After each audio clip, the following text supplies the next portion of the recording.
If you've ever dealt with that nagging, chronic pain, you know how frustrating it is. It's that ache that just refuses to leave, long after an injury should have healed up. For millions of people, finding a real, long-term fix is this constant, exhausting battle. So today, we're going to look at a treatment that tries to work with the body's own healing system, not just on it. So, just so we're all on the same page, what are we talking about here? We're talking about pain that just overstays its welcome, sticking around for 3, 6 months, or even longer. And look, this isn't some small thing. It's a huge problem that can make everyday life a real struggle, messing with everything from your job to just enjoying your time. For a long time, a go-to treatment has been injections like corticosteroids. And you know what? They often work, at least for a little while. They give you that quick, short-term relief. But there's a catch. Some research shows that over time, these same injections can actually make cartilage damage worse and weaken the very tissues you're trying to help. And that potential downside has got a lot of doctors and patients looking for other options. Which brings us to this really cool question. Your body is built to heal itself, right? But sometimes, for whatever reason, that process just stalls out. So what if, instead of just covering up the pain, we could find a way to get the body's own repair crew back to work? And this is exactly where a treatment called prolotherapy comes into the picture. It's a type of regenerative medicine, and its whole goal is to do just that, hit the reset button on healing. So what is it? Well, prolotherapy is a non-surgical procedure where a doctor injects a small amount of a simple irritant solution. And this is interesting. It's often just a concentration of dextrose, which is basically a type of sugar. It's injected right into the damaged ligament or tendon. The idea isn't to calm things down, but to actually, to wake the area up. Here's the best way I've heard it explained. Think of your chronic injury as a construction site where all the workers have just packed up and gone home, even though the job's not finished. Prolotherapy is like sending a flare-up, a controlled signal that says, hey, we're not done here. It gets the body's attention and calls all those repair crews back to the site. And here's how it's all thought to work, step by step. First, that injection creates a very targeted, mild irritation. That kicks off a natural inflammatory response. It's like the body's fire alarm. That inflammation, in turn, recruits growth factors to the area. Think of them as the foremen on the construction site. And finally, those growth factors get the ball rolling on producing new collagen, which is what actually strengthens and repairs the tissue over time. Okay, so that's the theory, and it sounds pretty smart. But what does the actual evidence say? Let's dive into the data. We're going to look at a big meta-analysis from 2021 that put prolotherapy head-to-head with a bunch of other common treatments.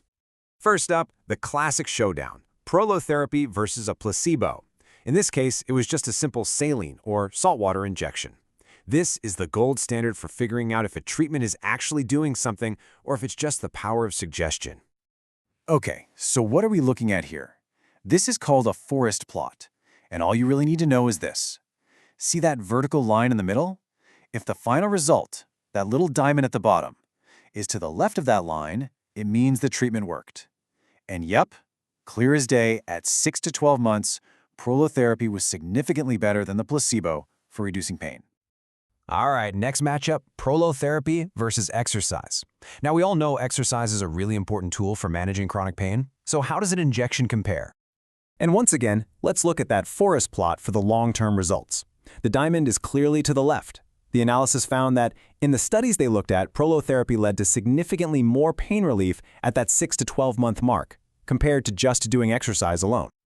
Okay, let's move on to another regenerative therapy, platelet-rich plasma, or PRP. You may have heard of this one. It's a more involved process where they draw your own blood, spin it down to concentrate the platelets, and inject that back into you. It's generally more complex and definitely more expensive. Now, this is really interesting. See how the diamond is touching that center line? That means that, in the long run, the researchers found no significant difference between the two treatments. So prolotherapy, the much simpler and cheaper option, actually held its own against the more complex PRP. And for our final round, let's bring it all the way back to the beginning.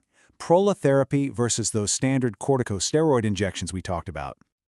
And look at that. It's a similar story. The result was comparable.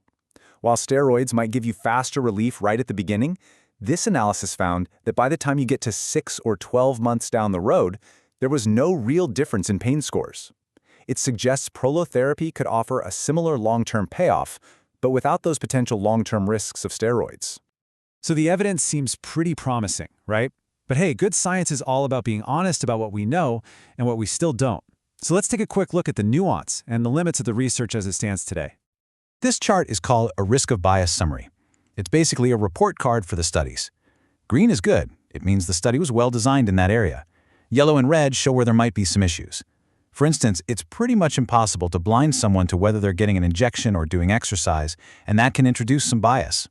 Being upfront about this stuff is just part of doing good science. So what this all tells us is that while the results are really encouraging, the field is still growing. We definitely need more big, high-quality, long-term trials. Also, the current studies use a whole range of different protocols, like different dextrose concentrations, which can make it tricky to compare them. And those matchups with PRP and steroids, they were based on a fairly small number of studies, so we need more data to be really sure. Okay, so after looking at all that evidence and the nuance, what's the bottom line? What should you actually take away from all this? Well, let's start with the direct conclusion from the authors of that big meta-analysis. They put it pretty plainly.